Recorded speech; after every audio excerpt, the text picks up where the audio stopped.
this clip I'm talking about rigging. So rigging is installed on the deck, which means that if a ship wants to use its rigging in order to get acceleration out of it, the crew member will need to be on deck to operate the rigging. It's assumed that the rigging crew works in shifts, so that someone's always on duty, especially for the larger ships.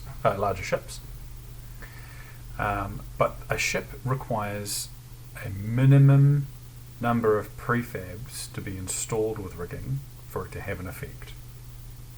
The larger the ship, the more prefabs of rigging it will require. So a tug can actually have a single set of rigging installed. So as long as a tug has a helm and rigging, that would be two of its prefabs. So it would still have two. It would still have two spare. Then that tug would get the bonus of the extra speed out of that rigging.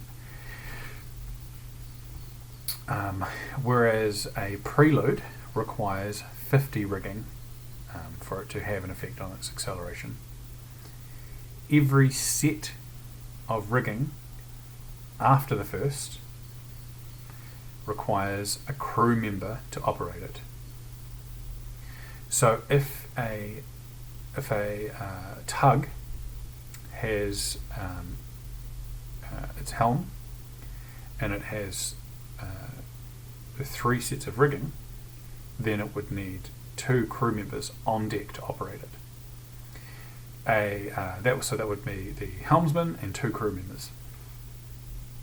Now a tug actually has it's 10 foot by 3 foot, and so to have 2 people running around on deck pulling at things and pulling levers and or tying up ropes and changing sails, that would actually fit quite easily.